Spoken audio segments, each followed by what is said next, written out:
Israel फिलिस्तीन युद्ध का आज 101 दिन हो गया है। सोचिए, पूरी दुनिया में इजराइल फिलिस्तीन को लेकर चिंता जताई जा रही है। और सोचिए, आतंकी इजराइल ने लगभग 25,000 फिलिस्तीनियों को मौत के नींद सुला दिया है। और सोचिए, पिछले 75 सालों से इजराइल की जो यहूदी मीडिया है, मीडिया कितना बड़ा भूमिका करती है। इसलिए मैल्कम ने क्या कहा था कि मीडिया में वो ताकत है जो दोषी को निर्दोष और निर्दोष को दोषी साबित कर दे, और वही हो रहा था 75 सालों से।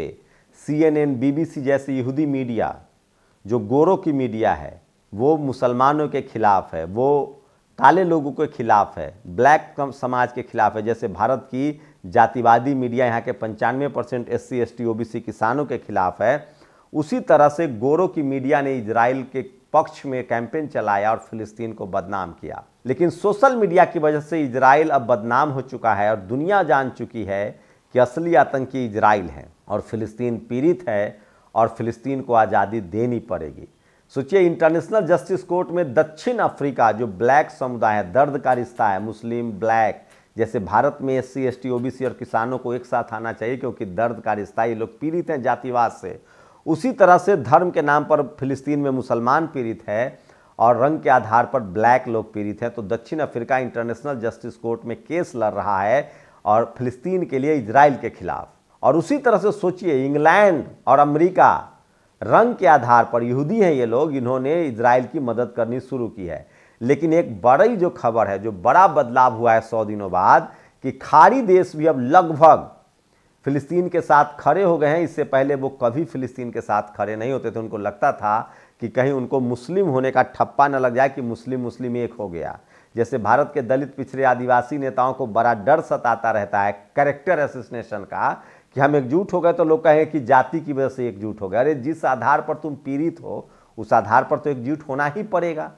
तो खाड़ी देश एकजुट है। और सोचिए, लेबनान, ईरान, तुर्की, यमन और ओमान, ये सारे देश मिलकर एक साथ इजराइल के खिलाफ लड़ रहे हैं। और हमास ने अकेले ही इजराइल की पोल पट्टी खोल रखी है। गजा पट्टी और वेस्ट बैंक में रोज इजरायली सैनिक मारे जा रहे हैं।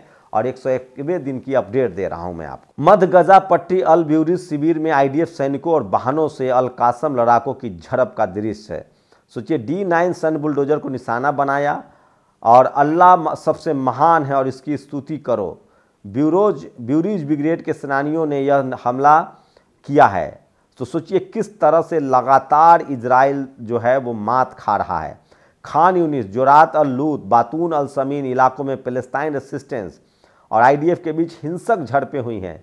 फिलिस्तीन लड़ाके IDF के आक्रमणकारी सैन्य वाहन पर सीधे हमला कर बैठे और एक निर्देशित विस्फोटक उपकरण का इस्तेमाल कर IDF को पस्त कर दिया है। ये तमाम बड़ी खबरें हैं। फिलिस्तीन रेसिस्टेंस ने अल जैतून के पास IDF की मलका मिलिट्री साइट पर कई 120 कैलिबर मोटार गोलों की बमबारी की है। एक बड़ी घटना में गजा शहर मुख्य भारत टावर्स के पास फिलिस्तीन रेसिस्टेंस लड़ाके IDF सैनिक और यहाँ तक कि वाहनों से भिड़ गए कई इजरायली सैनिक मारे गए हैं। नेतन्याहू सरकार पर हमास की कैद में से इजराइल कैदियों को रिहा करने का दबाव बढ़ रहा है। इस बीच कैदी खुद एक रोंगटे खड़े कर देने वाला वीडियो जारी करते हैं। और सोचिए, लगातार दुनिया की सबसे बड़ी खबर है, नेतन्याहू सरकार पर हमास की कैद से इजराइल कैदियों को रिहा करने का दबाव बढ़ रहा है। इस बीच कैदी खुद रोंगटे खड़े कर देने वाले, सोचिए तो किस तरह से लगातार इजराइल अब तक अपने आप को सुपर पावर कहता था, एक भी अपना बंधक नहीं छुड़ा पाया हमास से, एक भी हमास वाले को गिरफ्तार नहीं कर पाया। बस बम निर्दोष लोगों को गिरा रहा है और 25,000 निर्दोष लोगों को मार चुका है। वहीं हमास के लड़ाके, हिजबुल्ला लेबनान के लड़ाके और हुती यमन के लड़ाकों ने अब तक जो हमले के उसमें 10,000 इजरायली सैनिक मारे गए हैं, 20,000 से ज़्यादा घायल हुए हैं। तो कौन हुआ आतंकी?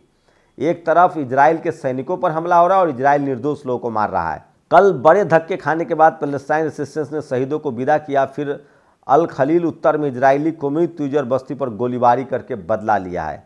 ये सबसे बड़ी खबर है। हिजबुल्ला ने 14 जनवरी को इजरायली साइट्स पर हमला किया। अल मरीज, मेतुला, कफर युबोल, अल अस्सी, खिरबात मार, ब्रिकेत रिसा, अल अस्सी, मारबिन, हब्दा यरून। कुछ प्रोनाउंसिएशन में गलती होगी, उसके लिए माफ़ी चाहता हूँ। इन जगहों पर हमला किया है इजराइल, जो हिजबुल्ला जो हैं, जो लड़ाके हैं। यमन से संघर्ष से बचने के लिए सऊदी टैंकर डेजर्ट रोड ने लाल सागर से गुजरते वक्त अपनी स्थिति और डेटा पर BL नो कॉन्टैक्ट इजराइल लिख दिया। सोचिए इतना डर है हूती का, यमन के लड़ाकों का, कि अब सारे जहाज अपने अपने देश का नाम और देश का झंडा लगा के चल रहे हैं। उसके बाद भी हूती वाले चेक करते हैं, एक भी इजरायली जहाज या इजराइल के बंदरगाह पर न कोई जहाज जा सकता है ना आ सकता है। ये है यमन का कमिटमेंट फिलिस्तीन के प्रति। और ये तमाम खबरें जो हैं जो सोशल मीडिया पर वायरल है, और पूरा खाड़ी देश इस समय आराम से इस युद्ध को देख नहीं रहा है, जैसे वो अफगानिस्तान को देख रहा था बर्बाद होते, इराक को देख रहा था, लीबिया को देख रहा था, ट्यूनीशिया को देख रहा था। इस बार खाड़ी देश जमकर फिलिस्तीन की मदद कर रहे हैं और इजराइल को सबक सिखाने के लिए तैयार हैं। अमरीकी अड्डों पर भी हमले हो रहे हैं। अल अक्सा फ्लड, इजराइल के खिलाफ युद्ध के 100वें दिन पैलेस्टाइन रेसिस्टेंस के सैन्य अभियान। सोचिए 100वें दिन जो अभियान चला, 75 रॉकेट बैराज, IDF सैनिकों पर 6 स्नाइपर हमले, IDF सैन्य जमावरों पर मोटार सेल से 57 बमबारी, 250 से अधिक गोले, 29 IDF सैन्य वाहनों को निशाना बनाया गया। शून्य दूरी से 70 सशस्त्र संघर्ष, आमने सामने के 70, मोर्चाबंदी बलों के 10 निशाने, सैन्य हेलीकॉप्टर के 7 लक्ष्य, इजराइल के 7 हेलीकॉप्टर को निशाना बनाया गया, 1 सैन्य युद्धपोत को निशाना बनाया, 9 सैनिक लैंडिंग ऑपरेशन को 2 बार विफल किया, 4 ड्रोन को मार गिराया। एक एक दिन में यह है इजराइल की नुकसान। आप समझिए कि अब इजराइल की क्या हालत हो गई है, आप कल्पना कर सकते हैं। ये सिर्फ 100वें दिन का डिटेल्स। इजराइल और हमास लगातार युद्ध भी लड़ रहा है और वीडियो भी जारी कर रहा है।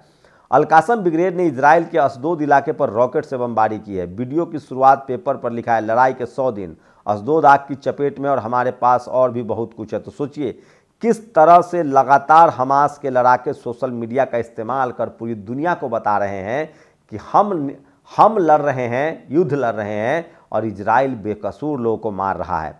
लेबनान पर आक्रमण, सबसे बड़ा आक्रमण, इजरायली हमले विफल। इजराइल ने लेबनान पर आक्रमण करने की कोशिश की थी, उसको हमास ने और हिजबुल्लाह ने विफल कर दिया है। तो ये सबसे बड़ी खबर है। इजराइल को लगातार डराने की कोशिश हो रही थी लेबनान को, लेकिन लेबनान डर नहीं रहा है। और हिजबुल्लाह के खिलाफ हिजबुल्लाह ने साफ साफ कहा है कि हम अंतिम क्षण तक लड़ते रहेंगे। दक्षिण लेबनान में जबल सफ़ी, अल रिहान और इकलिम अल तुफा पर तीव्र इजरायली हवाई हमले करने की कोशिश की गई थी, उसको बेनकाब कर दिया गया है। अमेरिका और ब्रिटेन ने यमन अल हुदैदा प्रांत अल हुलैया में जबल जेबा इलाके को निशाना बनाया है।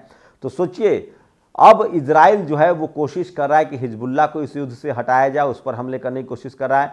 अमेरिका और इंग्लैंड की कोशिश है कि हूती को रोका जाए ताकि फिलिस्तीन को हराया जा सके। इसका मतलब है कि वो मिल के लड़ रहे हैं, और पहले अमेरिका झूठ बोल रहा था और अब ये खाड़ी देश समझ गए हैं। रेसिस्टेंस ने खान यूनिस विज्ञान और प्रौद्योगिकी संकाय के आसपास IDF सभाओं पर भारी कोलिबर मोटार की गोली बौछार की है। रेसिस्टेंस ने खान यूनिस अल सऊदा मस्जिद के पास IDF कमांड पर भी नियंत्रण कर लिया है। अल जजीरा के अनुसार हमास के सूत्र ने बताया कि इजराइल शहर अशदोद पर रॉकेट बैराज उन स्थानों से लॉन्च किया गया था जहां IDF सेनाएं मौजूद है।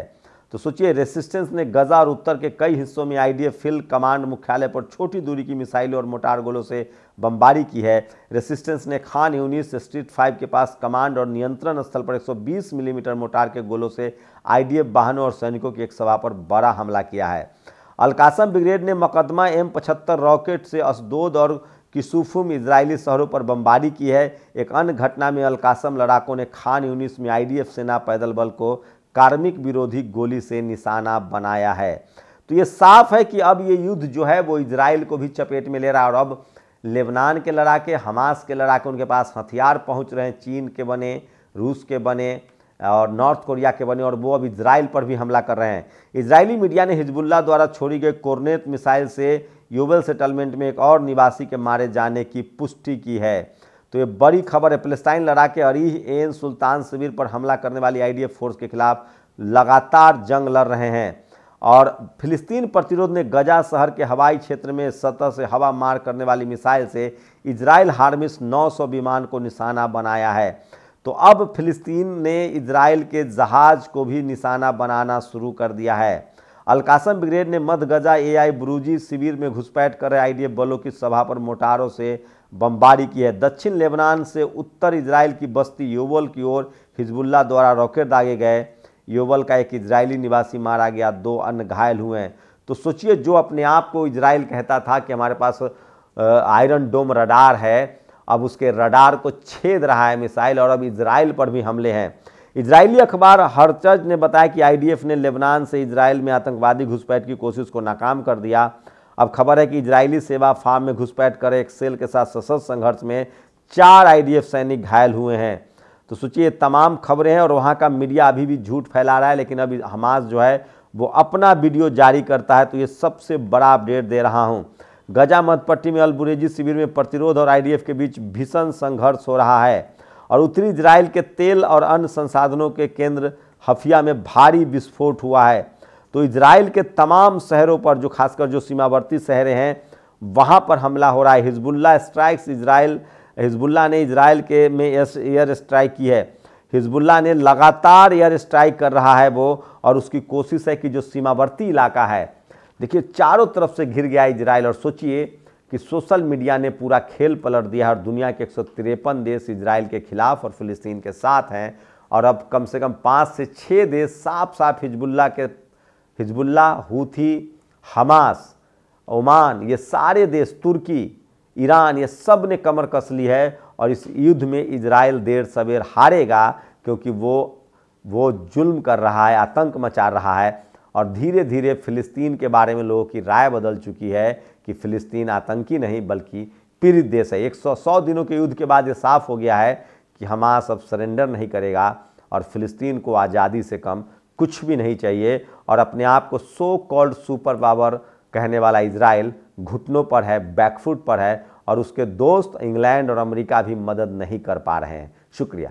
नेशनल दस्तक की आपसे गुजारिश है कि अगर इसको बचाना चाहते हैं तो नेशनल दस्तक को सब्सक्राइब करने के लिए रेड कलर के सब्सक्राइब बटन को दबाएं, फिर बेल आइकन की घंटी दबाएं। नेशनल दस्तक को बचाने के लिए बहुत जरूरी है कि हर खबर को शेयर करें, लाइक करें, कमेंट जरूर करें।